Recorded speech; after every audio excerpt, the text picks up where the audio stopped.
Have you ever woken up feeling like, even before getting out of bed, you're already behind? There's a constant voice, a kind of static noise in the back of our minds, repeating the same sentence every day. You're not doing enough. We've been conditioned to believe that every minute of our day must be monetized, optimized, or turned into some kind of measurable progress. If you're resting, you're wasting time. If you're reading a book for pleasure, you could be reading a business summary instead. If you're staring at the ceiling, you're being unproductive.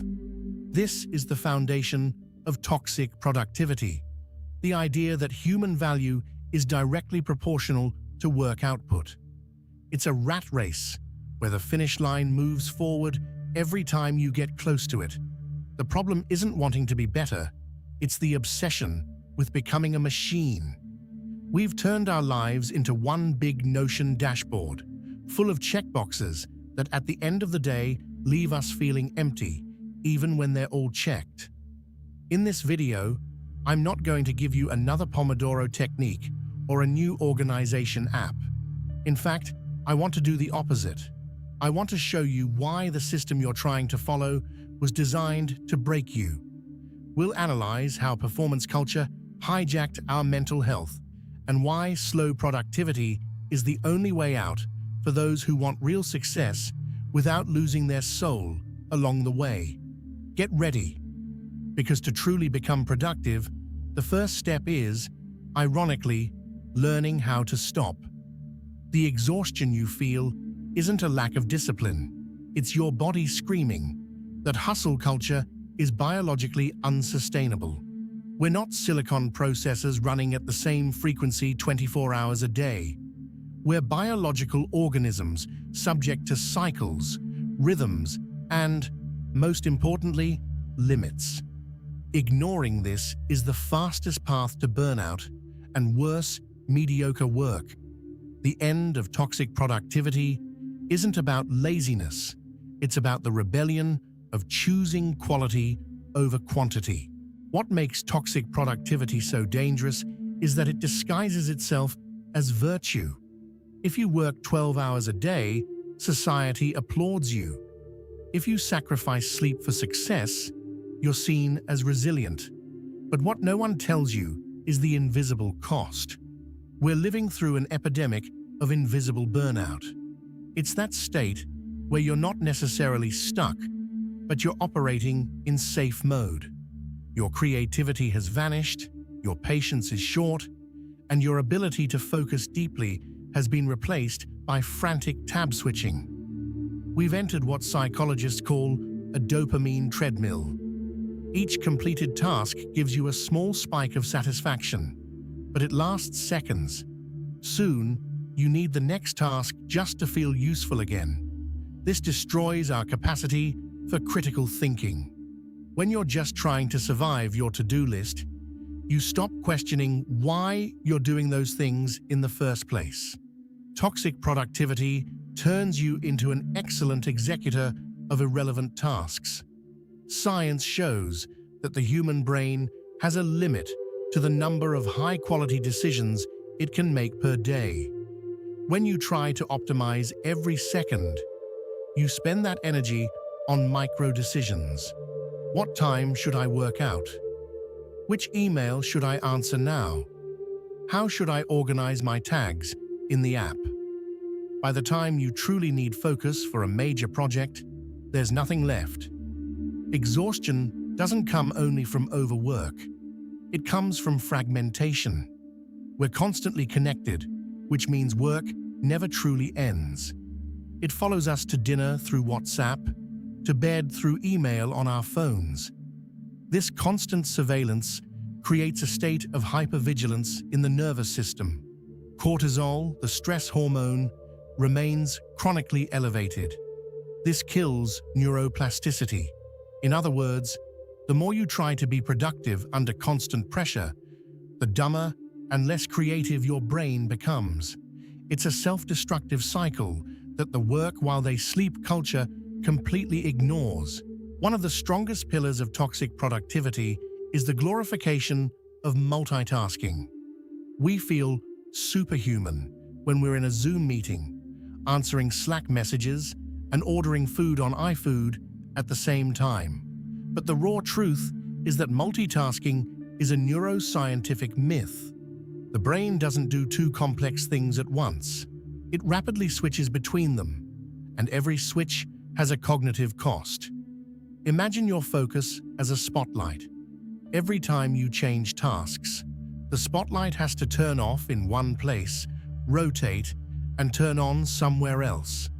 That process takes time and consumes glucose. At the end of a multitasking day, you haven't produced more. You've just exhausted your brain faster. Studies show that people who try to do several things at once can experience an IQ drop of up to 10 points, equivalent to pulling an all-nighter. Our attention is the most valuable resource in the modern economy, and toxic productivity is the tool companies use to steal it. Productivity apps often become just another source of distraction. We spend hours configuring complex systems instead of doing meaningful work.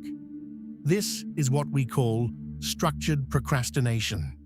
You feel productive because you're organizing tasks, but you're actually avoiding the cognitive effort real work demands. To fight this, we must reclaim the concept of deep work. It's the ability to focus without distraction on a cognitively demanding task.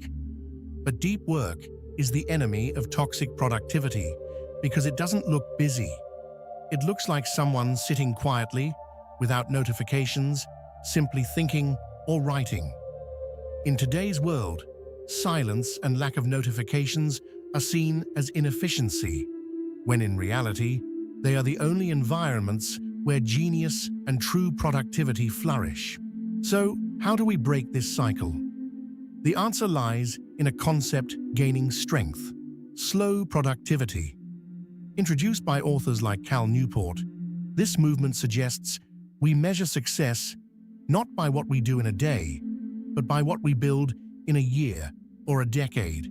Slow productivity rests on 3 pillars: doing fewer things, working at a natural pace, and obsessing over quality. Doing fewer things seems like sacrilege in the age of saying yes to everything. But the truth is, almost nothing we do is truly important. According to the Pareto principle, 80% of your results come from 20% of your actions. Toxic productivity forces you to focus on the other 80% just to appear busy. Slow productivity gives you permission to ignore the trivial and invest energy in what truly moves the needle. Working at a natural pace means accepting that some days you'll produce a lot and other days you won't produce anything. And that's okay. The world won't end if you take an afternoon to walk and think. In fact, great minds throughout history, from Darwin to Steve Jobs, had long periods of productive idleness. It's when the mind relaxes that unexpected neural connections happen. Creativity isn't born from pressure, it's born from space. Finally, obsession with quality. In the toxic rush, you deliver good enough. With conscious slowness, you have time to refine. The market is saturated with average content, average products, and average ideas.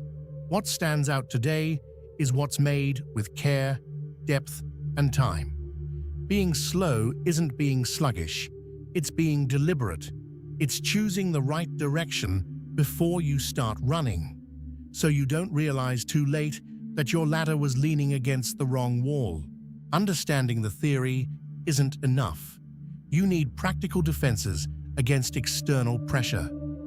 The world will keep sending notifications, impossible deadlines, and urgent demands that aren't yours. You need an energy defense system. The first step is what I call hard edges. Define non-negotiable times when work doesn't enter.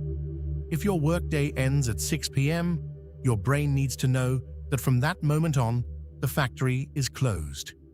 Another crucial technique is the digital minimum. Clean up your digital life. Turn off all notifications that aren't from real humans speaking to you, and even those can be silenced. Your phone should be a tool you choose to use, not a device that decides when to interrupt you. If you don't control your attention, someone else will, usually an algorithm designed to keep you anxious and consuming. We also need to redefine what a to-do list is. Instead of endless lists, try the anchor task method. Choose just one thing that, if completed today, will make the day a success. Everything after that is a bonus. This removes the anxiety of staring at a list of 20 items, knowing you'll fail to complete them all. The psychological win of finishing your anchor task early frees up mental space for the rest of the work to flow without pressure. Learn to say no radically. Every yes you give to something irrelevant is a no to your mental health, your family, or your main project. Toxic productivity feeds on people who are afraid of disappointing others. But the price of not disappointing others is often disappointing yourself. Protect your energy as if your life depends on it, because in the long run, the quality of your life truly does. What is all this for? Why do we want to be productive? If the answer is to work more, you're still trapped. The goal of productivity should be freedom. Freedom to spend time with the people we love. Freedom to care for our health. Freedom to do absolutely nothing without guilt. The new success isn't measured by your bank balance or your Instagram bio title, but by autonomy over your own time. It's the ability to disconnect and feel that everything is okay. It's understanding that you're a human being having an experience, not a human resource being exploited. Toxic productivity tries to erase our humanity in the name of efficiency, but real life happens in the inefficient spaces. Long conversations over coffee, hobbies that don't make money, 8 hours of deep sleep. Start small. Tomorrow, try not opening your email in the first hour of the day. Resist the urge to fill every second of silence with a podcast. Allow yourself to be bored. Boredom is the soil where curiosity grows. When we stop trying to optimize everything, we start truly experiencing things.